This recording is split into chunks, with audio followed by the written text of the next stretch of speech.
Hello, everyone, and welcome to the Never Open Podcast, the podcast open to everyone, especially Doki. He's got a new shirt, and it says like Doki, 95th Junior Champion, and I'm like, man, I need some more dollary dues. Fuck, that's pretty cool. Go Doki, get the Doki merch, everyone. Pro Doki. Anyway, my name's Luke. I'm your host of the Never Open Podcast, and with me, as always, is Mr. Andy. Say hello, Mr. Guy. Hello, Mr. Guy. Hello, Luke, and hello to the listeners. And I also am a fan of Doki. But today we're talking about nights 6 and 7 of the G1 Climax 34. And I'm interested to hear what you had to say about them. I hope others are interested to hear that as well. Yes, definitely. Fucking know.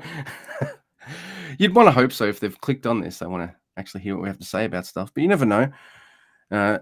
We could find out. We could find out, because there are ways people can contact and interact with us if they wish to. We're on the Tweety. I'm at Grumpy2EB. Mr. Guy is at Drucifer Tweets. Collectively, we are at Never Open Pod. And if you want to send us a written or voice email, you can do that too. neveropenpod@gmail.com. So checking it right. I usually say it really fast. Maybe if I slow it down, people will be like, wait, what do you say? Instead, they're like, oh, neveropenpod@gmail.com. Send us an email. And and if you've got any of that Sasha Banks money, kick it our way. We have a Teespring store where we have merch that'll make you, yes, you, look never as fuck. Who, me? Yes, you. For me? That's it. That's it right there. Also, we're on the YouTube, so you can see me muddle through this intro. And yeah, it's you can do that. And see us right here. Go to the YouTubes. Never Open Podcast. Hey, how's it going? You know, Luke, I checked the email just to see if anybody emailed us from our last episode, and we did get an email, but it's from the iTunes charts, and it says that we are down one spot. We were the 158th most popular wrestling podcast in Japan, but now we are down to 159. Fuck. It was probably something we said about Naito last episode. We lost like one listener. Yeah. Oh well. So disappointed in us. So, Luke, so both these shows are at the Fukuoka National Center. All right. And night 1, we have Walker Texas Stewart alone on commentary the whole night. And you enjoyed him. Is that correct? I did. Now, this is going to sound like maybe a backwards compliment or something like that. It's not meant to be. It's meant to be a full-on, I like this commentary, because if I want to tune into it, yeah, I can. I like Walker. But if I want to kind of like tune out, I can do that too. There's nothing really stupid being said that takes me out of the action.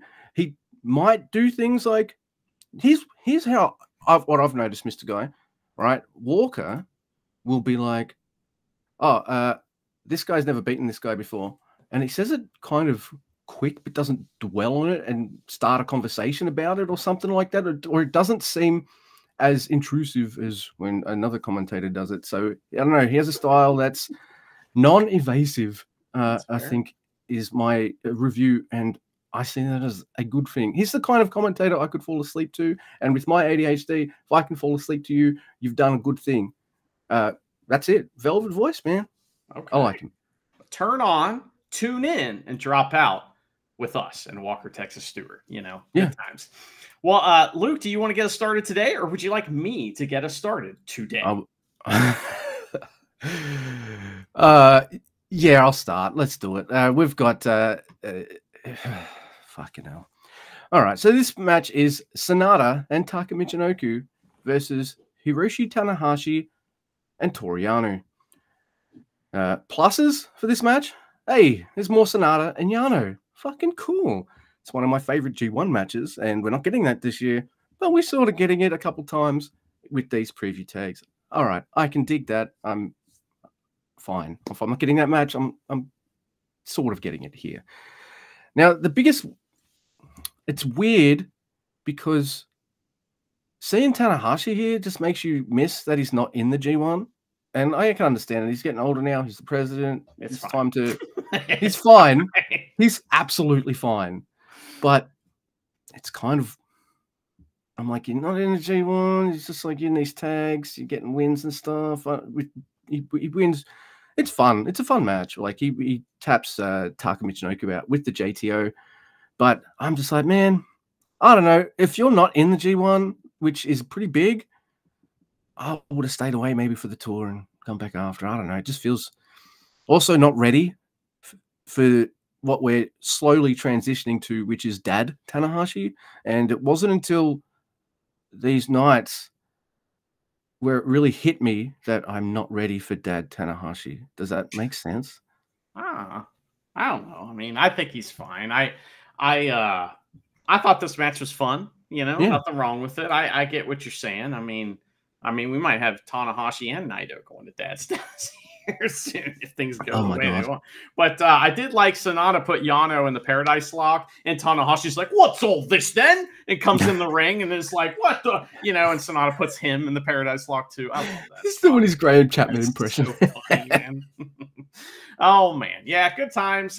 We also have another tag match. It is a preview tag match. It's Newman on the Con versus Evil Dick, and you know, Hot Attack, and there's exposed turnbuckle shenanigans and other House of Torture shenanigans. They allow Hot to get all kinds of heat on Newman.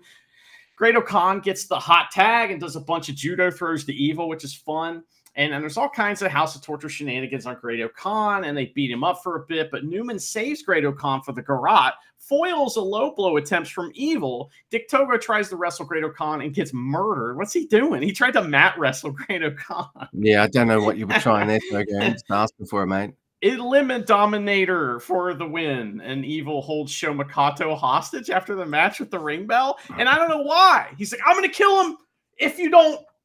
What? I don't know why. That was pretty funny. So. I saw the finish to this match, and one name popped into my brain. Dragon Dyer. Yeah? What about Why? him? Oh, yeah. His first win in the Best of the Super Juniors was a tag match. Yeah. And that just happened here with Great-O-Khan. He may have won another tag match if we weren't paying attention. So yeah, probably did. It's just heartbreaking to me.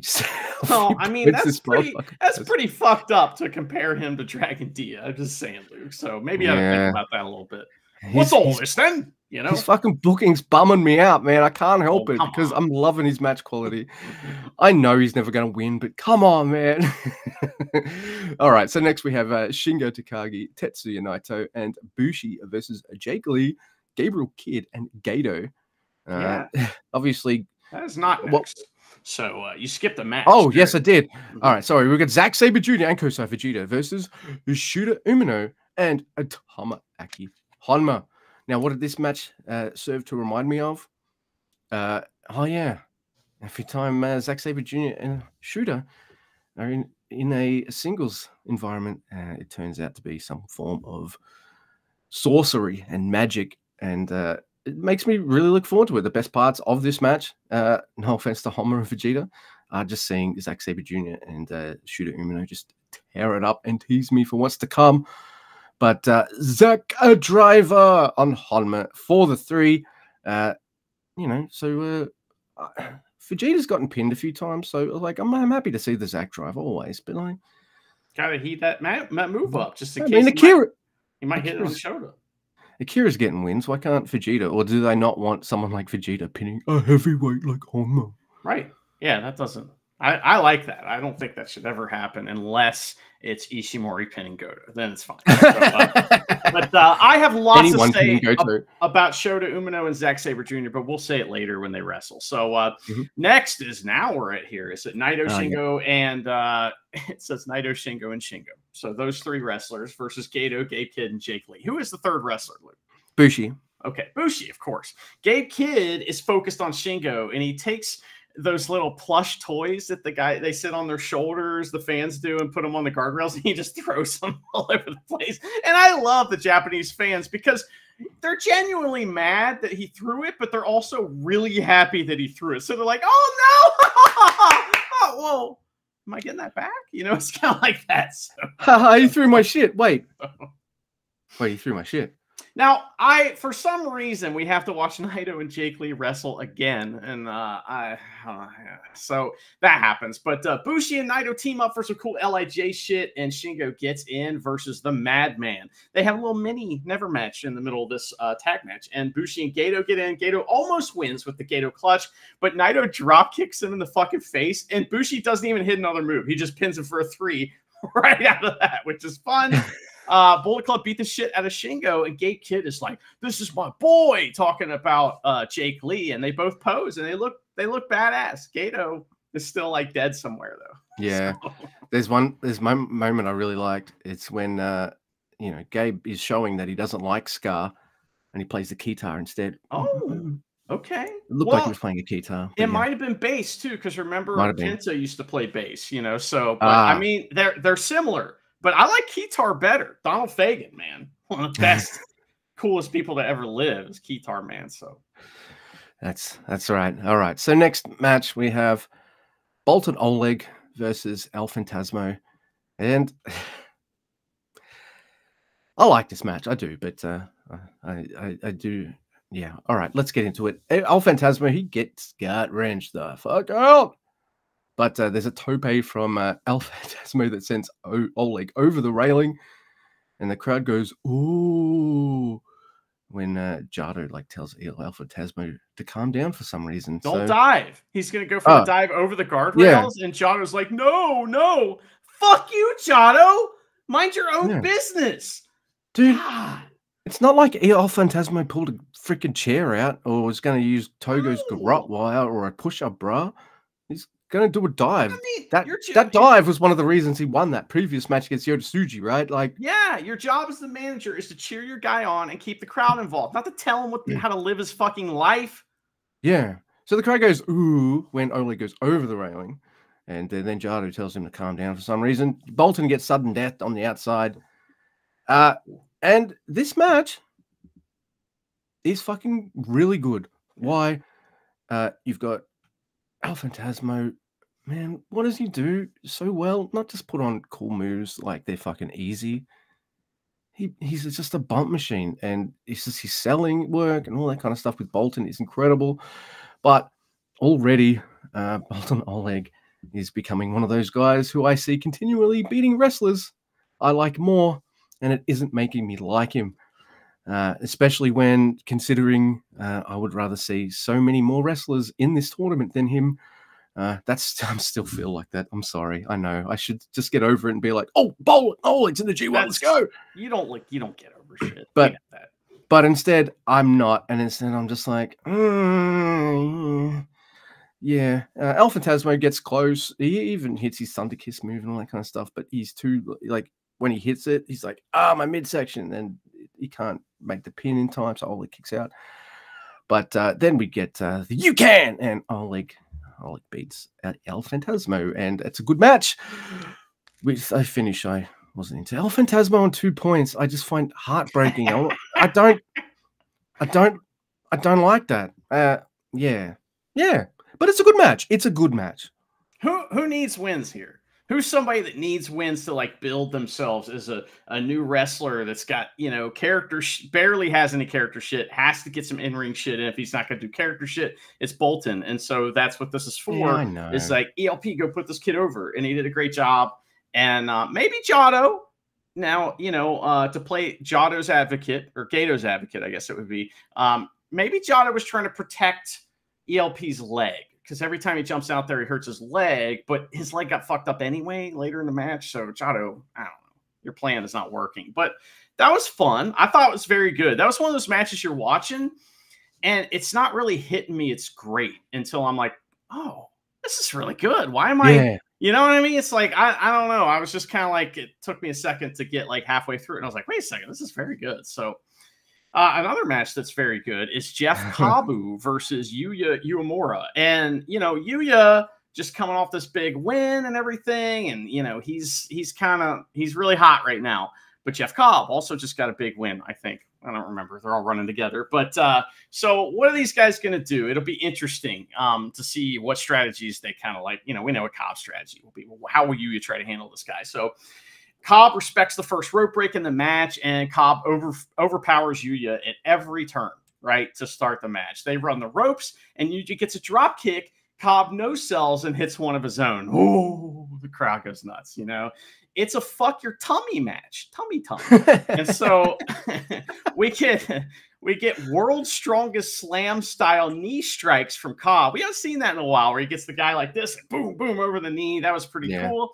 And Cobb like throws Yuya down and goes shitstorm. And I thought that was fun. So, you know, Cobb goes surfing on a shitstorm, which you wipe your feet off after you do that. But chops from Yuya are answered with a bear hug from Cobb. One of my favorite moves. It's the best. Bear hugs is the best, you know.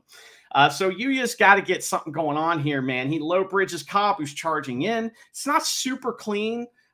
He tries a plancha, and like Jeff Cobb catches him. He kind of doesn't get it quite perfect, but it's still fucking amazing, right? So what happens is he catches him and then tries to throw Yuya into the ring post, right? But Yuya escapes, and then Cobb gets pushed into the ring post instead. And it was like a very deliberate, I'm doing this is happening, and that's happening. It was very deliberate and safe, you know, so good job, guys. I like that. Back in the ring, crossbody from Yuya, but Cobb rolls through, slams Yuya, misses a moonsault, and Yuya hits an elbow for 2.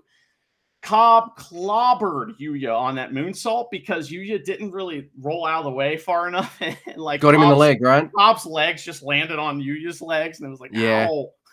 Whoopsie. So that was fun. But then Cobb gets the moonsault for another big power move counter thing. Yuya gets some of his shit in using Cobb's momentum against him, right? Push him into the ropes, and then I can get the arm drag. He hits the plancha finally, which is necessary if you're a babyface in New Japan, right? So another crossbody from Yuya for 2. He's really using that move a lot. It's maybe not a good idea, but we'll see. Yuya hits a bridging German suplex and a bridging dragon suplex on Cobb that looks awesome. Oh my God. High fly flow for 2 from Yuya. And it was a high fly flow. You know, it was nothing else, right? And so it was exactly like how Tanahashi very does it. Interesting. You know, I'm interested in that because remember, it's like Shota Umino, he's the Tanahashi guy. You know, well, is he? You know, interesting. So he goes up for a second one and misses it. So Cobb hits him with the ground lariat, which I love that move, man. It's so cool looking. Big time reversals and near falls. Yuya's on fire, but Cobb just snatches him up, throws him away with the F5000, picks him up, ripcord tour of the islands. Cobb wins. That was fantastic. The high fly flow was interesting. Cobb on 4, Yuya on 6. I've been loving Yuya Uemura in this tournament. He does some really nifty things. Like right before that German, he drop kicks Cobb in the back into the ropes. Boom, he's the German, then the dragon. I was like, fuck, man, that's really momentum. Cool. He can't get him, you know, just deadlift him like he does other people. So he's got to use the momentum. And it's like, you can see him learning as he's going. And it's like, that's great wrestling, you know? And there's an awesome moment at the start where Yuya, because his face is pretty expressive. I think that's another reason why he works so well. It's no Mark Schema, but no, we're in his dream. Who is? But he goes for an arm drag early on, and Cobb just doesn't move, and just the face makes the crowd go oh too. And it's like, all right, that's a nice little touch. Like his face when the arm drags, like, man, that's a signature for me. You mean I can't hit this? Fuck. Oh my God. All right. Oh, cool. Hey, he's Marty Asami. All right. And it is Hinare versus Konosuke Takeshita. Did I skip a match? I'm wooing because that's good. This is something else right here, you know? Yeah. This match is never as fuck. I would have preferred a different finish, but if this finish means we get another match that is this, yeah, all right. Yeah, that'd be cool. Let's go. Fuck yeah. Because this match is amazing and I love it. And with this finish too. So the only real reason that I'm annoyed with the finish is like there's some guys when they get a belt, like I've wanted it for so long and I just get like super invested. And it's like it's the Jay White thing, right? Like I couldn't handle him losing. So like now Hanare's never champ. I'm like, I want him to win every match all the time, but I also need him to have believable feuds too. So what Not do a title shot, what do I want, right? Like same with Doki. Like he may never lose again, but then again, like how do feuds happen? Like yeah, and then at one point you go, Doki winning too much. I don't see that happening. Can't win with me, can't win with Luke, it's and about you can't time lose too much. One of my guys started fucking winning out the butt. God damn it. Dude, this is just fucking like a machismo trade fest that is just amazing. It's Hanare's, like the story of this match is like in the comments, Hanare's like, you're an outsider, man. You didn't go through the system. You're not, I don't respect you. Well, better respect Mr. Takeshita after this, man. These guys hit each other hard. And we're in the what was this, halfway through the tournament? I'm like, are you guys gonna take a light night or something like that? No, that's not gonna happen. These two just beat the shit out of each other. I'm invested. It is absolutely gnarly. This fucking high knees, which they both have and use to great effect. All right. How can I hate a man that does a wheelbarrow German suplex and a poison rana one after the other? He's a heavyweight. I love wheelbarrow German suplexes, and my favorite ranas are poison runs, and he does bang bang. Yeah, I love you, Mr. Konosuke Takeshita, and there's some absolutely gnarly shit. I love the hammerhead shot that Hanare hits at this one point. He even hits this massive Streets of Rage. It's so fucking good. I could go, like, this match could go either way at any point, but there's one point where that's not the case, and it was this one last final gnarly knockout shot that Takeshita hit, then a suplex, then he gets the fire move, whatever it is. It looks like it's a power bomby Blue Thunder thing. And Takeshita on 6, Hanare on 4. My initial reaction, never champ lost 2 in a row. Ugh. But chill the fuck out, Luke. This is absolutely amazing. And yeah, can we do this again? Please. Yeah. This time Hanare wins. Yeah. I got 2 things to say about this match. I could talk for an hour about it, but so first of all, it was never as fuck. I mean, this was fantastic. And it's one of those matches where you get to the first couple false finishes and you think, oh, okay, it's over soon. Nope.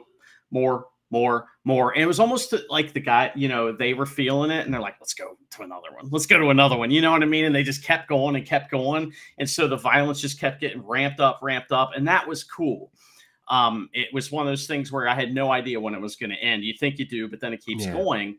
Also, I noticed something that Takeshita did in this match, which you rarely see, and maybe it's not a good thing that I noticed it, but at the same time, I'm an expert and my trained eye got it. But here's what happens is that Hanare hits some strikes, and Takeshita, when Hanare hits one of the strikes, he claps. All right? Now, this is something that Kenny Omega and the Young Bucks would always do to make their strikes sound insane, is that they would hit their knee, but also their opponent would do it at the same time. And you get this kind of this flam effect, it's a rudiment in drums, but right. It's one after the other. And to me, whenever it was a strike in the face, it sounded like I'm hitting you and your teeth are clacking.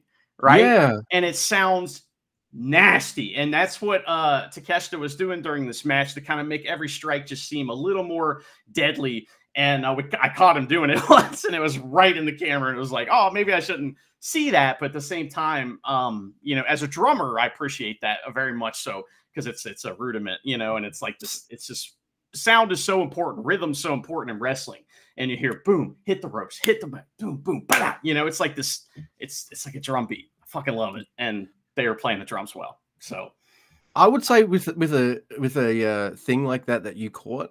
Sometimes that's like, I would say a lot of the time that's not the fault of the wrestler. That's the cameraman. Like, yeah, he was right in the right position. Because I would say that no, there's no arguments about. I was going to say arguably, but I'd say Kota Ibushi is one of the best wrestlers I've ever seen wrestle, ever. man, they made some of his Kamigoyes look like shit with those camera angles, right? Like they really did. And I'm like, don't expose the move like that. It looks fucking gnarly. What are you doing? But yeah, it's still, dude. I remember one time I used to go to this one wrestling promotion, and one time they started running this place that had a big balcony, and you could look down on the wrestling, and wrestling looked like shit from up above like that. No matter who's doing it, it kind of looks like shit a lot of times. So you had to readjust your eyes for it. You know, it was kind of interesting. But Hinari's on 4 points. Takeshi's on 6 after that. And next we have Finlay versus Ren Narita. All right, so it's Bullet Club versus Bullet Club. Who will be the face? We know it'll be Finlay. And this is fun because these guys fight before the bell, of course, in the crowd. And Kanemaru appears out of nowhere to help, but Finlay kicks his ass. The bell rings, all right? And when they finally get in the ring, and we see the dynamic at play here, like Ren attacks Gato. And so Finlay's like, I got to save Gato. I'm the hero here, and runs over and tries to save Gato. And then that allows Ren to take advantage. You know, it's like that's kind of distraction thing. So House of Torture continuing to do heel moves like in this match, you know, Ren is and Kanemaru, but, you know, Finlay's kind of the baby face a little bit. He does get some barks in this match, which is, you know, he's getting little barks. It's not gay kid barks, but they're barks nonetheless. You know, it's pretty good. So Finlay comes back after a while and hits some brutal offense on Ren. He even tells the camera guys to move when he throws Ren into the ring post. That is babyface shit. You know, what a guy. So that was great. And the crowd barks and Finlay with Finlay, and Gato's smile is ear to ear, but it's the same smile, but it's totally different in the situation, which is so fun about wrestling, is the same exact thing can look totally different and affect the crowd totally different. So, Finlay has all these crazy power moves, and he uses those to throw Ren all over the place, and Ren is bumping machine in this match. Guillotine to a rope break gets a polite applause. You know, we're not going to cheer for Finlay that much, but, you know, good job, buddy. Hey, we boxed for you already, all right? Come on. Right. Finlay gets a spinning slam and a dominator for 2. Exposed turnbuckle shenanigans, and Ren slaps on the Cobra twist. Boo! Marty looks at Finlay in his eyes and asks him, so, but what he does do is he gets blasted with a Suntory surprise. The camera misses Gato pull Marty out before the 3 count, and it's so funny because if you're watching on YouTube, here's what happens. You see, okay, 1, 2, and the camera, you know, doesn't see. All of a sudden, there's no 3 count, and then we look over, and Gato is on the ring apron like this, like that kid in school. Did you ever have that kid in school that would like throw something and do one of these? Oh, I'm sleeping. I didn't just throw something. You know what I mean? It's like Gato did that. Rather than act cool and normal, they're like, yeah. It's really funny. So, Shillelagh versus Push-Up Bra, Duel of the Fates. Shillelagh wins. So we get the fine Oblivion knee thing. Sorry, it took me a second to spit that out. He wins. Finlay does. Ren Narita on 4. Finlay on 4 as well. 2 buckle bombs and a power bomb. Yeah, he throws them all over the place, dude. I like this. Yeah. Are we the only 2 that are really kind of like digging what Finlay's putting down? Because I think there's no. Yeah. I mean, like, granted, Gabriel Kidd is kind of a force of nature already, like, but that's definitely not Finlay's fault. Well, Gato's a huge fan of Finlay, and he thinks we all need him, so that's all that really matters for him, right? So. Well, needs a rebel, and Gato is, yeah. All right, I'm stalling. I'm sorry. The next match is Hiroki Goto on 2 versus Yota Tsuji. On 2. Yota Tsuji is on 2. And yet, come on, man. You mean only Shooter Umino and you get to fucking rack up win? I love me some Yota Tsuji, and this is a rematch from the finale of the New Japan Cup, the finale of which I wasn't fucking into at all because Goto fucking weaseled his way in because other people got fucking injured and he had extra nights off and shit. Fuck you, Goto. And he's looking for revenge here, which is fucked up. So. Like I always jumped on your bandwagon a little bit with the Goto stuff, but that tournament, like I was just like, yeah, eat shit, fuck you. Sorry. Ooh, an injury happened. It wasn't his fault. I know. What do you want to do? Just like say, I forfeit. Luke doesn't like it. He also had a bye. Get out of here. Forfeit. So this is the rematch, and right away I'm thinking, oh no, because Yoda's on 2 points, and I'm like, my mind right away, straight up, I'm like, Yoda's losing this, isn't he? And that just sat there inside my body as I watched this match, which is really exciting and well wrestled, especially by Yota Tsuji, who I absolutely adore. It's fucking great, gnarly, hard-hitting moves. It's quite neverish. It's absolute, it's fine. I think you might put this match over more than me because I don't want to see a 40-something-year-old fucking man who tags with Yoshihashi pinning Yota Tsuji in the goddamn G1. And Goto, like Bolton Oleg, is one of those guys. I'm like, he gets in there, but no Taichi. Him, like, fuck off. But I'd rather Taichi beating Tsuji here. Yeah, right? So. Exactly. But or I wouldn't have minded if Tsuji beat Taichi. Like, I don't mind. I like Taichi in that way. Maybe they're like Shingo. I'm just going to be entertained by him absolutely regardless, even though he doesn't get anywhere near enough wins. I'm frustrated. Like, I'm not as frustrated with Shooter Uno or Yuya over time. And Ren's found his niche being a bump machine in House of Torture, and he's fantastic at that. And I know he's had some really big high-profile matches, but man, he had jack shit points this year as well in the G1. And I'm just GTR, Yota Tsuji loses. I'm not going to say that the other way. Say it the other way around. And Goto's on 4 points. Look, fine. I know Goto has to win something. I know why he's in this tournament, because he was in the New Japan Cup final, and it would be weird, sort of, if he wasn't in this. And I'd probably mention how weird it was, and then you would go, Luke, shut the fuck up. Just like me going like, why is Yujiro not around? Luke? Yeah, quit talking about Yujiro. You should brought him up again. Yeah, I know. What'd you think of this?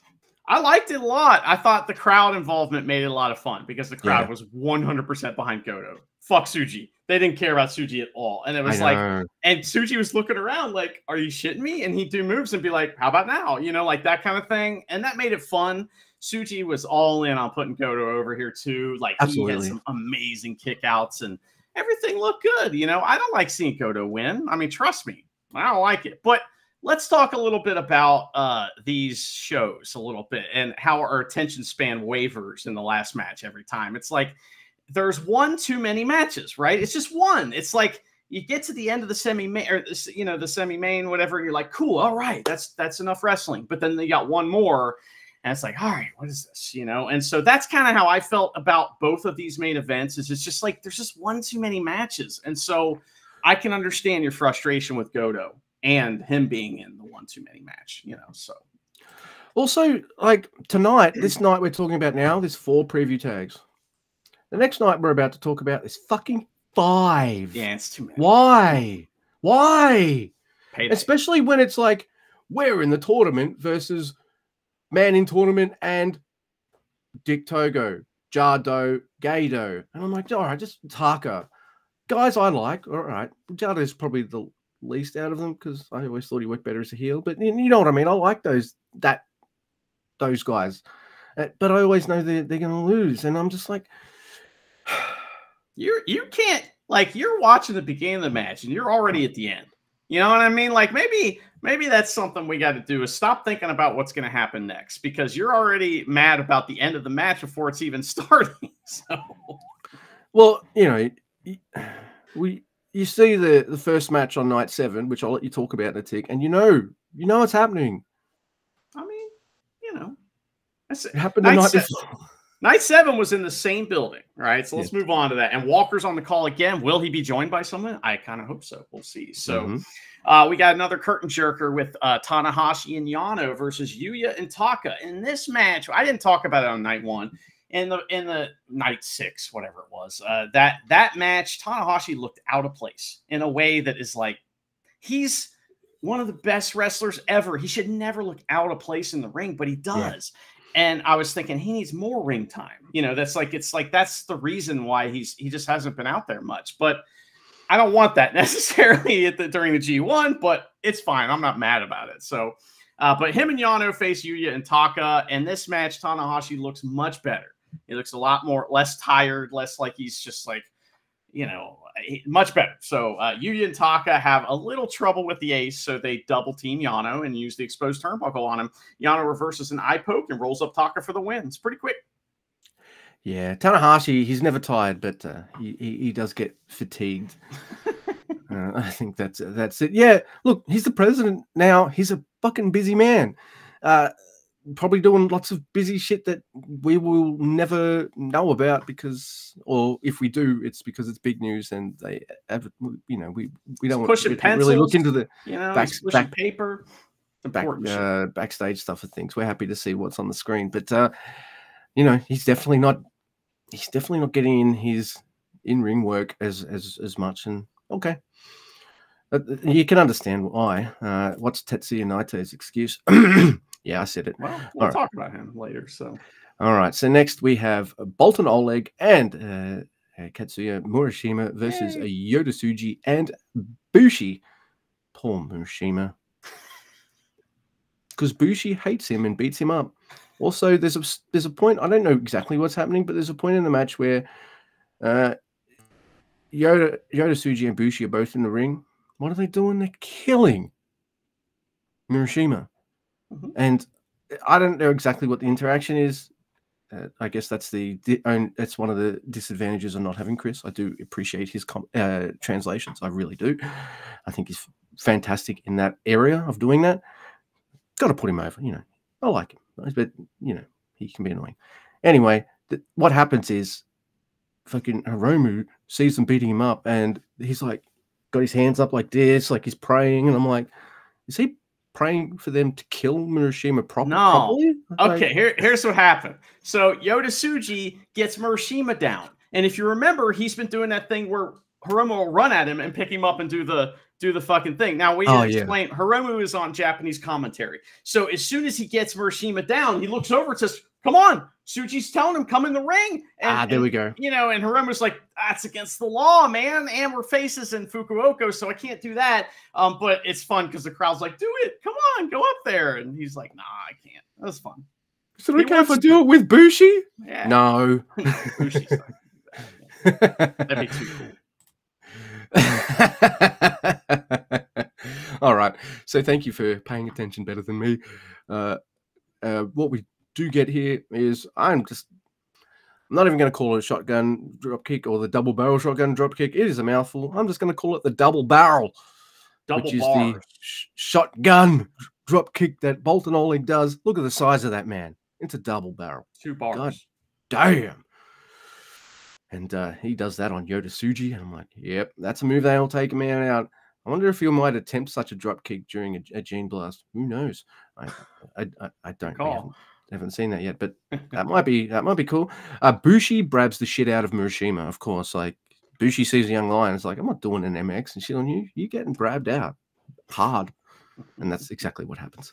He pinned Gato the night before without even hitting a move on him. So, pretty fun. So, all right, that was fun. I like that Bolton Oleg helped Murashima to the back. Like, he doesn't know about the dream thing, but he doesn't want any trouble either. So, I thought that was nice. So, next, Luke, we have a short one. It's ELP and Jado versus Henare on the Cobb. And ELP gets a Goldberg-style chant going for Jado, which is pretty fun. He's like, Jado, and the whole crowd's like, Jado. That was kind of cool. He tries some big man stuff on Cobb. Doesn't work. United Empire has the gold, though, and Jado is on ELP's team. So Jado hits Green Killer on Henare. Why?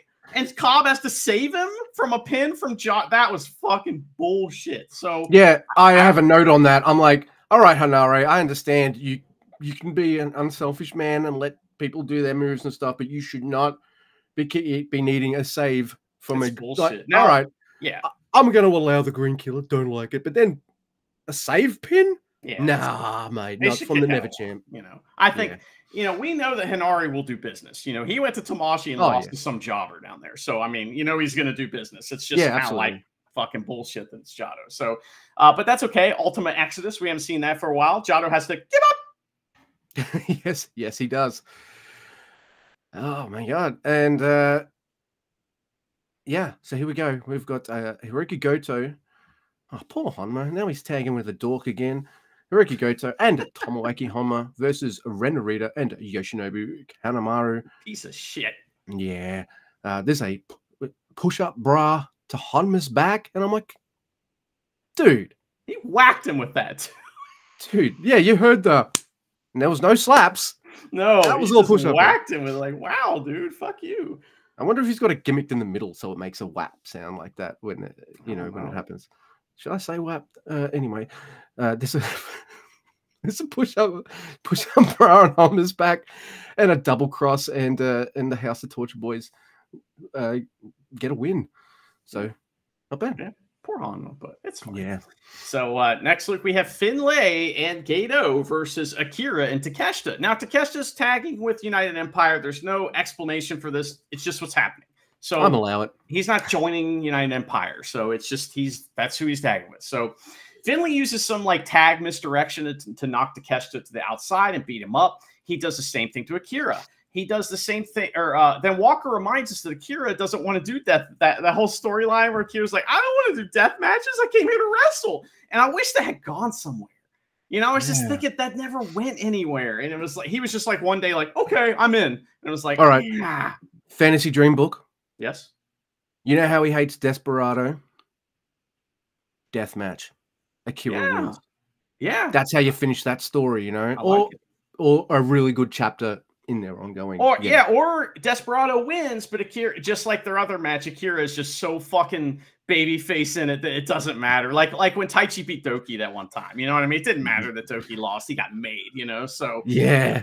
But I wish that that story gone somewhere. But Gato yells at Akira for kicking out. You kick out, motherfucker! He's so angry. So, we don't get a ton of preview stuff because it's mostly brawling, but fireball knees on Gato. He gets the win, and we move on to A block. And Cobb joins commentary, and he's fun. Yeah. So we had more tags this night than the previous night. So do you want to start the block matches tonight? That means you have to talk twice. Yeah, I can do that. Yeah. Well, Cobb joins commentary. Like I said, it's A block. It is Newman versus Evil, and Newman is attacked by Evil Dick on the ramp. And Cobb mentions the rule about leaving commentary, right? He says it. He's like, yeah, I wish I could leave commentary, but I signed the thing and I can't, and I thought that was pretty neat. So, because we've always talked about that as a headcanon thing, but it's real. So, yeah. He also calls Newman's theme song a ska song. Very interesting. I wonder what Shingo thinks, but Newman suplexes Evil on the ramp, which is awesome. And House of Torture shenanigans get Evil back in control. He takes the time to fuck with Cobb and Bushi. So he's doing the Jay White thing, like even, almost as good as or better than Jay White. He does some moves, does some shitty things, walks over, fucks with Cobb, and then fucks with Bushi. He's also on Japanese commentary. Good stuff. Dick Togo interferes with the garrote, but then Newman leaps. Oh, no, with the count out. Then Newman leaps from the guardrail to the ring to break the count. Now it's cool. Fans love that, So Newman weathers the hot storm, and that's different than a heat storm, by the way. It's a House of Torture storm. So and it's not a shit storm unless you hate House of Torture. But he comes back. I just imagine you being Jim Leahy, because it's a shit hurricane. Oh, yeah, exactly. Shit birds and damn shit. Yeah, it's a shit tornado. God, that guy is such a realistic drunk. It's terrifying. You know what I mean? It really is. It's funny, but it's like if you've ever been around somebody that's a real alcoholic, it's a little too real. So anyway, I agree. But if you could win an Emmy Award for best drunk acting of all time, Mr. Dunsworth should get that posthumously. Unfortunately, poor Randy Bobandy is now alone. But anyway, but in this match, Newman comes back with a hanging drop kick thing, and Kenta Sato helps Newman get the magic killer on Evil. Good job, buddy. And then Newman tries to grab out Evil. He's that high angle one. We get get some fast reversals here. Evil runs Newman into the exposed turnbuckle twice. Everything is Evil. Evil is the first man to 10 points in the G1 34, and Newman is stuck on 4, which is more than we thought he'd get. Absolutely. I love this match. This is not just a seasoning thing for Oleg. It's the same thing for Mr. Callum Newman. Yeah, you've been in House of Torture matches, maybe with tags and things like that. But now here you are you've done your submission-y stuff with Zack Sabre Jr. You've got your little Naito story, which hasn't come out in the G1 yet. You know, like all these, and they're different styles and stuff. But now you've got Evil. What I love, that Evil sells for everyone, big time star, small. Now, if he was on 2 for a Green Killer, all right, that's not so bad. I still don't like it, but yeah. Yeah. I thought Evil's amazing in this match. Yes, he wins with Evil means, but man, he's so generous with a lot of the bumps and shit he takes for Callum. And Callum is awesome. I'm loving him in this tournament. Is he curtain jerking every block? I don't give a shit. That's important. That's important to what's going on here, I think, you know. I guess because for me, maybe you're right. I've got a story with Callum and a reason to be invested in him, whereas I don't quite have that with Bolton Oleg. Maybe that's another reason. See, that it's like that. I've got the story with Callum, and I'm invested, and I'm invested in him in the same way I might have been invested with. I've said this before with Hadoki or something like that, because I know this guy's good, but you know, he's not quite. Yeah, he's young too. Oh man, yeah. I think Naito's gonna beat him now. Which sucks. So, but man, he's on 4 points. That's 2 more than we thought he'd get. Yeah. So everything else is a fucking bonus, man. I'm all right. I'm okay now. And Naito can continue to be his I don't think Naito was the champ too. Like when we were first thinking about that. Yeah, so, yeah. Now he's the champ. Moxley was. Yep, absolutely. All right. So yeah, I want him to beat Naito at some point, but maybe not when Naito has the title. 3 years. Yeah. So. All right. So next we have the Great Khan, who's on 0 points, and Jake Lee, who's on 2. I'm kind of surprised with how they've pushed Jake Lee, because he's this big man supposed to be making this huge impact. So I'm kind of shocked that New Japan have put him only on 2 points. So okay, but he is ostensibly a Noah guy, and that's generally how they book Noah guys in the G1. Yeah, last year we were all mad about it, you know, because it's like. Remember how everybody was so pissed about Remember how I was getting mad about how Kato Kiyomiya has been booked, and you're like, dude, are you going to watch Noah? No? Then shut the fuck up. Yeah. Oh, okay. Yeah. And Jake Lee ain't sticking around. I mean, I don't care what he says. He's not sticking. You know, come on now. Hell no. But I like that no one was going to cheer for this guy anyway, so just put him in Bullet Club, guys. And then he's got the guys to tag with for previews and stuff. Mm-hmm. There you go. Ready, built. All right. So now you've got Great Khan on 0 versus Jake Lee on 2 points. And, Jake Lee, hey, I've seen what you've been doing, Great Khan, and just dumps Great Khan out the ring. Yeah. And he tapes off some of his tape and does a single push-up. And he's like, yay. And I'm not going to make fun of him for just doing 1 push-up, because there's definitely 1 more than I can do. So there you go. I like that Jake Lee is taking it. This makes me laugh because Jake Lee's like, he dumps him out, does the push-up, makes you know, he's got this attitude that like, hey, you're on 0 points, Great Khan, you ain't shit. And I'm like, bitch, you on 2 points. Shut the fuck up. That's good heat. Yeah, right. So he's taking Great Khan lightly. That's the story in the first portion of this match. Great Khan takes over with this nice looking judo leg throw. So even though Jake Lee just had a battle where Zack Sabre Jr. ripped off one of his arms and kind of submitted him to death with it, Great Khan's just like, yeah, I saw that. Oh, no, he didn't see that. You made this funny joke to me. I'm like, I wrote to you, and I said, why is Great Khan doing fuck your leg when his arm was just like tortured? What did you say? Well, I said he doesn't watch the product because that's only dorks and poor people watch the product, right? but also, you know, Great Khan doesn't watch wrestling. You know, come on, man, way too cool. But also, Jake Lee had just literally shown everybody my arm's fine. So Great Khan's like, oh, your arm's fine? Okay, how about your leg, bitch? You know, that's right. Oh my god. So Great Khan is like, fuck you mean, big man? Yeah, I'm gonna do fuck your leg. And well, Chumpy asks if you want to give up. So that's kind of what happens. Do it, man. Do it, Chumpy. Ask him. And I mean, like, man, there's some really cool shit here. Like Jake Lee missing the face break shot. and getting German suplexes. There's awesome reversals and selling. So I'm more impressed with Jake Lee in this tournament than I thought it would be. Is that, I don't know if you are too. I guess you'll tell me in a tick. Because I think it all depends on whether the person he's wrestling is like, all right, I see what you can do. Let's work with it. Zack Sabre Jr. did it. Sonata did it. And now Great Khan did it too. So these 3 matches with Jake Lee, yeah, they're against guys I have never seen really have a bad. Yeah, I've seen Sonata have a bad match, but like the Sonata one surprised me, I guess, big time. But he can work in that short, exciting environment. So I like those 3 matches from Jake Lee, and I like him in those matches as well. And that's, you got someone to work with you, you're good. Yeah, they accentuate his positives and and hide his fucking negatives. Exactly. So. Yeah. Jake Lee doing these to Great Khan's chest, and hey,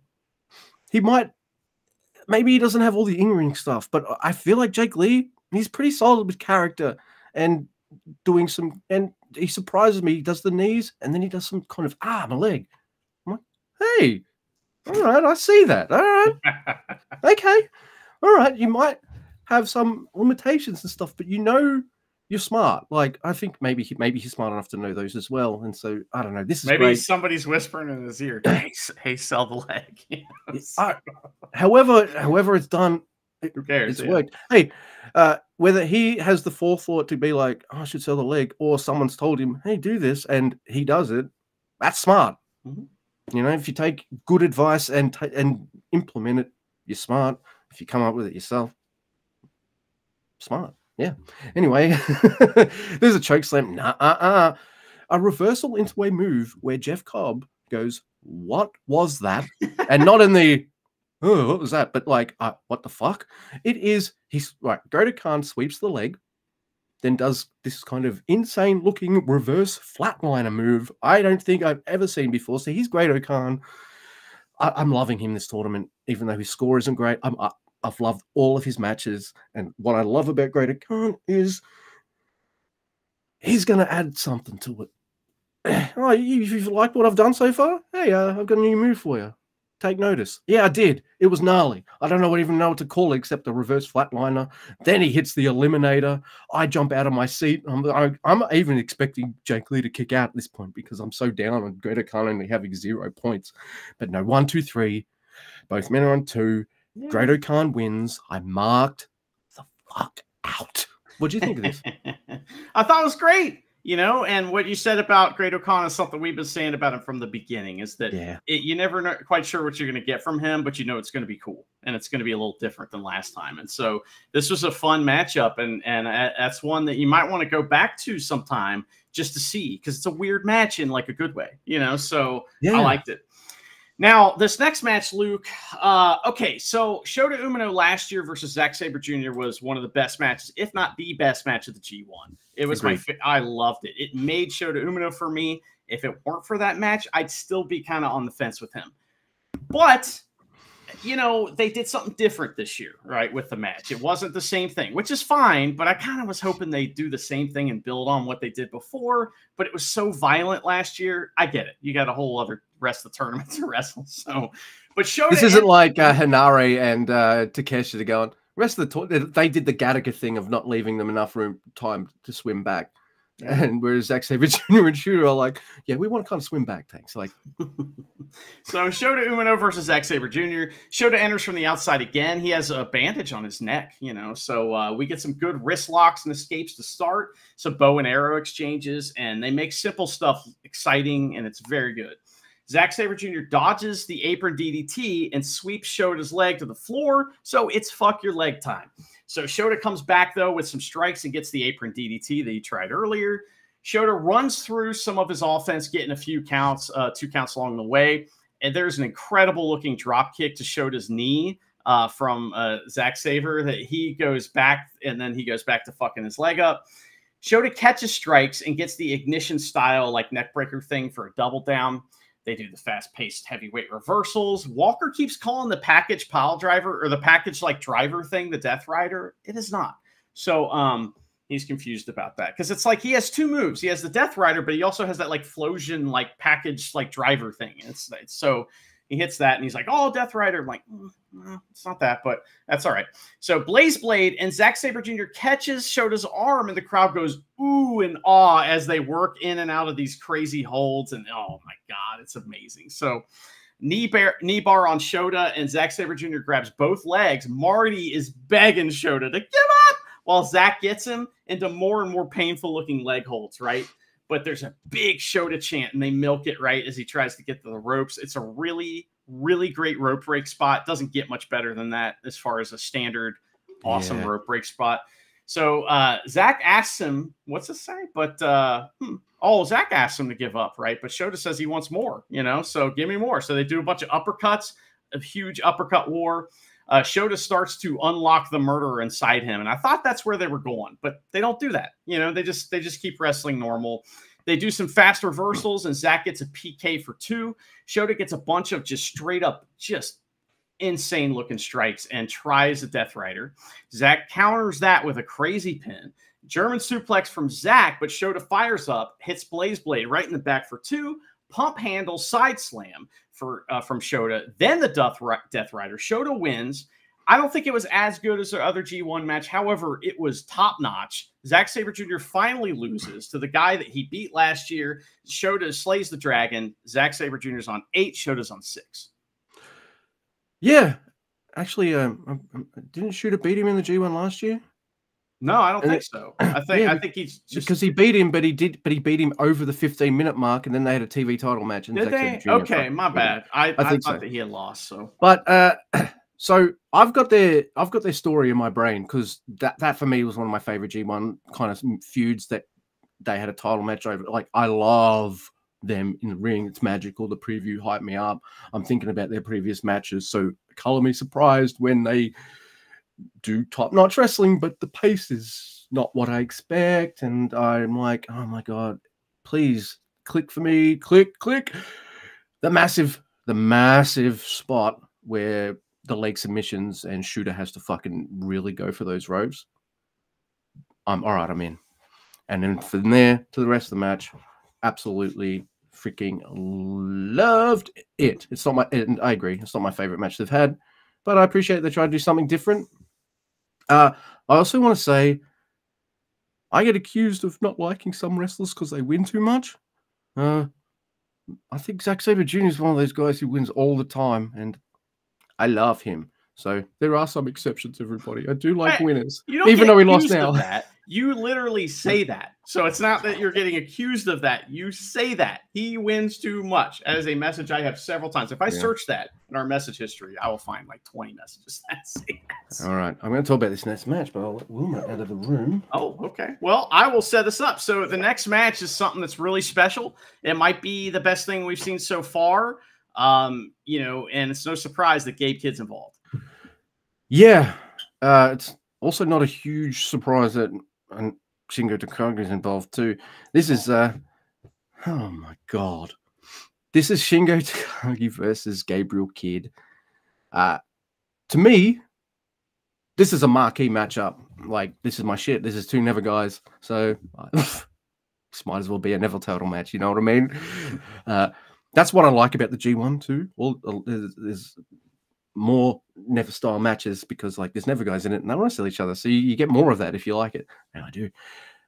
And whereas the first match, the previous match, they built up the stuff, and then I was like, all right, I get what you're doing now. All right, I'm in. Let's go. What my ADHD brain is fully sated when these guys are just like big boot trade off and strikes. Gabe invites the strikes, then slaps fucking Shingo in the face. There's chop trading in the corner. And Gabe's like, my time coming, fuck you, bitch. Both men try for a suplex, so and fail, but so Shingo's like, I can roll with this. DDT, a vertical suplex by Shingo. I love vertical. Vertical suplex is like the default suplex, right? I love them. I love suplexes. We all know this. Shingo baits in Kidd threateningly to play Scar. So he's like, duck, and how the fuck do you time that? I don't want to know. I'm just glad that that was so slick looking. Both guys decide to brutally chop each other in the chest, and I think here's another reason why Gabriel Kidd works for me. Yeah, he does awesome moves. I love his character work, but he has a selling style that is Ishii and Shingo like.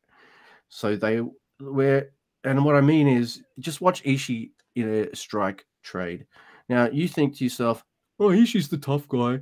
He's going to be the second to fade." It's not always like that. Quite often, he might be the first to fade.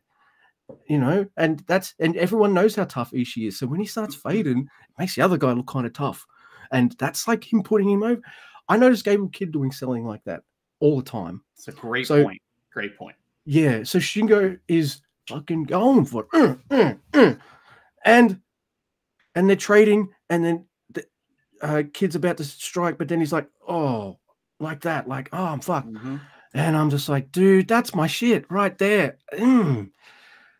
Oh, and then he kind of keeps the fade going just that little bit longer, which is also cool because that's baiting Shingo in, then fucking chop, chop, chop, and an exploder on Shingo. There's so many fucking collisions in this match. Bang, bang. These guys are going hard. So these are two more guys that Ethan hawking it up and not saving any for the swim home. So that's my kind of shit right there.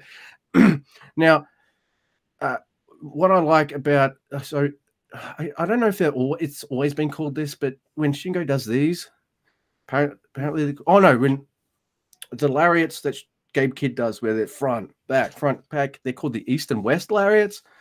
I never caught that before because I haven't been paying attention, obviously, that much to the commentary as I should, because I'm just too busy watching awesomeness on my screen. So I like that name, East and West lariats. That's freaking cool. Shingo fires back, taking Gabe out with a massive pumping bomber. And that's another thing. Gabe's not a small dude, but he's not like maybe the biggest giant in wrestling either. He's a standard big heavyweight, like they usually. And he's also a bump. See, that's the selling thing again, because he doesn't just land; he does the full fucking Rikishi bump. Yeah, there you go, spinning off into space. It's fucking amazing. See, yeah. So his character is, I'm tougher than you and I want to hurt you and I want to injure you. But his wrestling is like, I'm selfish. Awesome. Yeah, let's both look awesome. Absolutely. I think you're making great points about this. And honestly, next time I watch a Gabe Kidd match, I'll watch that more because I haven't really, I just, my brain hadn't really made that connection yet. So I will watch that more because that's a really great point. Yeah. So he's got the character. He's got the moveset, the attitude right, but he's also there to make sure both he and Shingo look like a fucking $1 billion, and that's another. Yeah, so I fucking love this match. Can you tell? Now, Kidd, he takes Shingo's elbows and then finally hits a move that he went for earlier, which is this gnarly looking rebound kind of lariat that he does. He doesn't hit it until late in the match, and he finally hits it, picks him up, pile driver really quick, and then picks him up again straight away and does the one power driver where he kind of hooks the leg up a bit, like you're doing a little extra stank, I guess. And Gabriel Kidd is on 6 points. Shingo's on 4. I don't know. I see Shingo as one of the most. Shingo's been to the top of the mountain. He's done it all. He's one of, if not my favorite wrestler on the planet of Earth. I'm not heartbroken he's on 4. Like, I've seen him do it all, and I still get to see never style masterpieces like this. And what I love about the end of this match is after the match, Gabriel yells at the crowd, turn the fucking music off, and he bows to Shingo. I love that. I only love this moment because of how it ends. That's the only reason it works for me. So he does what I feel like is in Gabe Kidd's heart. Thank you for fucking putting me over, man. I love you. Also, shake my hand. Respect. But then, hey, then the character kicks in and he kicks Shingo in the nuts and walks off. Did that detract from that moment for me? All right, in story, of course it did, because he's a douchebag. That was important. But the real part was him doing the bow and all that kind of stuff. Well, but that was so important because Gabe Kidd was getting cheered for the end of that match. The whole crowd was chanting his name, man, and so you can't have that. You know what I mean? He can't go to the back with everybody chanting his name. So he's like, "Fuck you! I'll get you to boo me." Bow, kicks Shingo in the balls after giving him the respect. Yeah, I thought that match was fantastic. It's one of the best Never style matches we've seen since, like, you know, Shingo versus Hinare, I guess, you know, so, or whatever Gabe Kidd did last time, you know, it's kind of like that, right? So I think, you know, I would love to sit here and talk more about this, but it's just a tremendous hard hitting match where everything looks like it hurts and everything looks fantastic and everything it's like their extra stank is extra stank to what regular moves look like, right? So they're adding like layers of everything. They take stank to a new level. Yeah. And I also would mention that I think Shingo is in the Ishii spot this year, right? So Ishii never wins the G1. He just kind of is in there to give, you know, awesome matches and put guys over, and that's what Shingo's there to do. So, I thought with the added like bonus for me of I've actually seen Shingo reach the top of the mountain being the champ. So I don't mind if he doesn't win the G1. For me, like, I don't mind if Never guys don't win the G1 because they're going to go fight for the main world heavyweight title. I'd rather they fight for the fucking Never title because that's my world heavyweight title right there. Plus, it's not bad to spread out the Never guys feuding with different people, so that way you get more of those kinds of matches throughout. But you know, but that was fantastic. Now I was done with wrestling at that point. Right. So I'm like, all right, we're done. Oh, we got a main event. Right. So the main event is Naito versus Sonata. And I was kind of like bummed out about watching this. I put it off for a day or two. But man, the crowd is on fucking fire for this. And that makes all the difference. Right. It does. So it's a rematch from Wrestle Kingdom, too. You know, so this is like a big deal. And Naito fans are very, very loud. Very loud. They had me worried at the start, because they botch a headlock takeover right out of the gate. And I'm like, oh, no. But that's the last thing that goes wrong. And you probably maybe people didn't even notice, you know, but it was like he went for the Naito tried to do the headlock. That was my first note. And Sonata did like a flat back bump. And I'm like, wait, that's not what. So that was weird. But we get all the standard leg Nelson stuff from Naito, you know, and Naito respects a rope break for a second, but then spits on Sonata, right? Tranquilo, but no, Sonata drop kicks Naito. And Sonata drops onto the guardrail. He drops Naito onto the guardrails right in front of Bushi, who's on Japanese commentary. Good spot. There's heat on Naito for a bit, but he comes right back with fuck your neck. Leg Nelson again. We get a double leapfrog drop kick from Sonata, which always looks awesome. Plancha, and he points at his ear. Naito gets a crazy neck breaker or gets a neck breaker and starts hitting those crazy elbows is what I meant. And so Sonata's actually selling in this match. His face is moving a lot, and that makes a big difference too, you know. Super Rana from Naito. He tries Destino, but magic screw from Sonata for a double down. There are a few really good reversals, and Naito tries a Destino again, but Sonata turns that into a TKO that was awesome for another double down. Shining Wizard, crowd goes silent. They're like, fuck that. This is Naito Town. Fuck Just 5 Guys. So they want to do the roll call, man. You know, it's really important. Yeah, they're here for the roll call. Yeah, absolutely. Moonsault for 2 from Sonata, and Naito tries again for the Destino, but Sonata almost wins with the O'Connor roll, and it was really close. He gets another Shining Wizard. Crowd's not happy, but a weird-looking Destino for 2. Then a normal looking one, and Naito wins. Seemed like a short match. I didn't really look at the time, but it was not bad. I really enjoyed it. I thought it was good. Yeah. My first note was like, strap in because of that botch of the start. But you're right, there aren't any other botches in this match. In fact, this is the fucking smoothest Naito match maybe this tournament. Has he wrestled? Oh yeah, maybe except for maybe the Zack Sabre Jr. match, because that was good. He will smooth anything out like that man, right? Zack Sabre Jr. Yeah. So, you know, part of me felt like, man, are you really dreading Naito versus Sonata? I mean, like, I watched it. I don't hate that match. Like, you'll be fine. Like, There's only one thing on commentary that annoyed me all night. Apart from that, Jeff Cobb and Walker were absolutely fine. Cobb was saying Naito didn't have to be in the tournament this year. He could have just taken a month off and just chill out. And I'm like, dude, the champ's in the G1 every fucking year. He has to back off from that. Like he says he knows he did it wrong, right? And he's like, wait a second. And he says, no, I respect Naito for being in there. Like I was like, yeah, good job, Jeff. Yeah. I think you mentioned it too. I do like that. I'm like, really, Sonata? You're gonna let Naito do the tranquil and drop kicks to the head? All right. There we go. Yeah. These matches are really good, I think, for Sonata because they're his former buddies, right? And that's going to bring out his personality a lot more. I thought the Evil match would bring out his personality a bit more. Instead, they had a fun match, whereas I kind of wanted them to be like, we were brothers. You were the chosen one, like that kind of shit, right? Yeah.